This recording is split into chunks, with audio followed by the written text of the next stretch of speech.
Good morning, students. Now, the second part of this chapter. The name of the chapter is A Different Kind of School from Class 8, chapter number 9.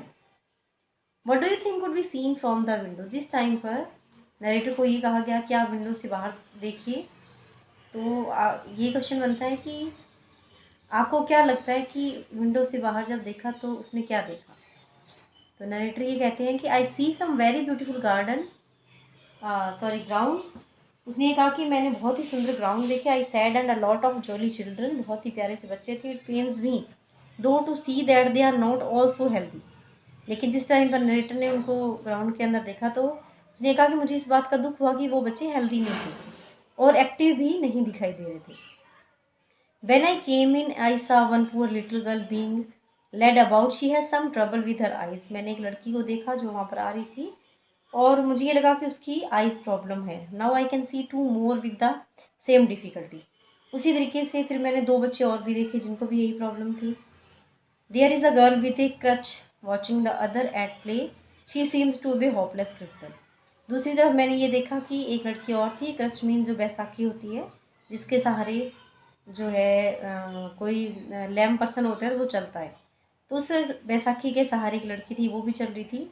वो भी ऐसे लगता था कि जैसे hopeless कोई अपाहिज बच्चा होता है, उस तरीके से। Miss beam laughed. Miss beam जो थी उस टाइम पर हंसने लगी। उन्होंने ये कहा कि she said she is not really lame. उन्होंने ये कहा कि ये वास्तव में लंगड़ी नहीं है, क्योंकि this is only her lame day. आज सिर्फ उनका जो लेम डे है यानी कि लंगड़ा बनने का दिन है। The others are not blind either. उसी तरीके से जो बच्चे अंधे दिखाई दे रहे थे वो भी उस टाइम पर ब्लाइंड नहीं थे। It is only their blind day. ये भी उनका ब्लाइंड डे था। I must have looked very surprise for the laughed again. और जब मैंने इस बात को सुना देखा तो मैं बहुत सरप्राइज हुआ और वो फिर से दोबारा से हंसने लगी। This is a very important part of our this is very important part of our system. उन्होंने क्या कि ये हमारे सिस्टम का एक बहुत इंपॉर्टेंट पार्ट है। To make our children appreciate and understand misfortune. सिर्फ उन बच्चों को अप्रिशिएट करने के लिए जो इस तरीके से जो क्रीपर होते हैं और उनका जो दुर्भाग्य है, जो मिसफॉर्च्यून है उनके लिए, उसको वो अंडरस्टैंड करते हैं कि अगर मान लीजिए कोई बच्चा अपाहिज है तो उसकी हेल्प हमें कैसे करनी चाहिए। We make them share in misfortune to each term. Every child has one blind day, one lame day, one deaf day, one injured day and one dumb day.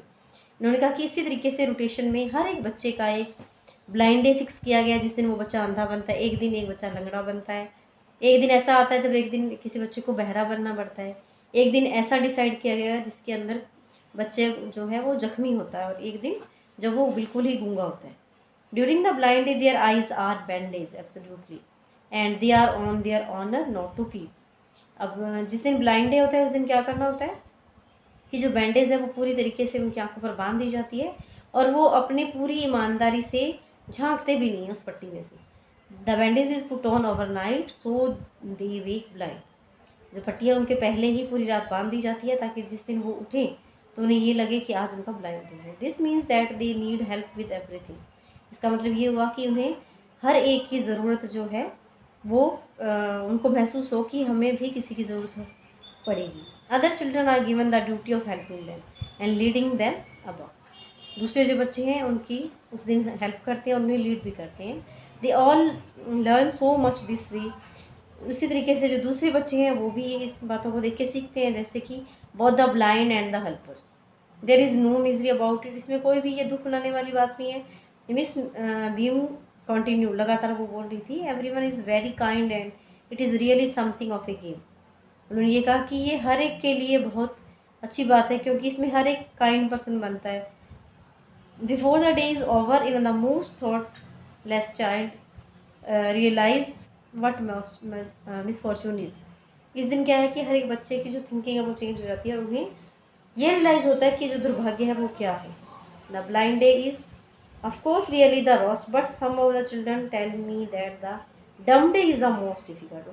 बच्चों ने ये कहा कि जो ब्लाइंड डे है वो सबसे ज़्यादा उनका टफ डे है, लेकिन जो डम डे है जिसमें बच्चों को बोलना नहीं होता वो उनके लिए और भी मुश्किल है। We can not bandage the children's mouth, क्योंकि हम बच्चों के मुंह पर जो पट्टी है वो भी नहीं बांध सकते।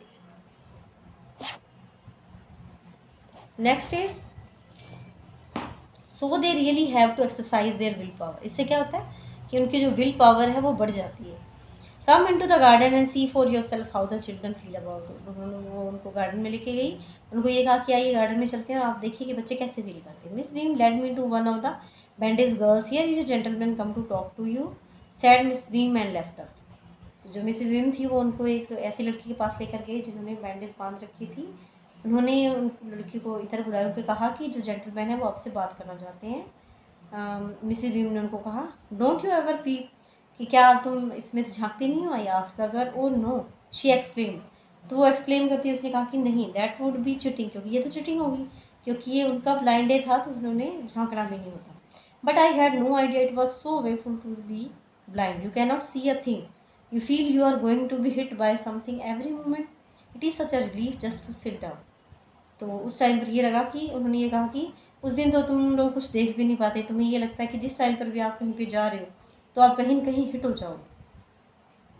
Are you helper kinds to you, I asked. तो मैंने उनसे ये पूछा कि क्या मैं आपकी हेल्प कर सकता हूँ किस तरीके से? Fairly, but there are not as careful as I shall be when it is my turn. उन्होंने ये कहा कि जिस दिन मेरी टर्न आती है उस दिन मैं भी इस तरीके से केयरफुल रहता हूँ। Those that have been blind already are the best helpers, क्योंकि जिस दिन ब्लाइंड डे होता है तो उनके बेस्ट हेल्पर उन्हें मिलते हैं। इट इज़ परफेक्टली गैसली not to see, I wish you had right. उन्होंने कहा कि हम परफेक्टली बिल्कुल ब्लाइंड पर्सन बनते हैं और मुझे ये उम्मीद है कि आप ही ऐसा करके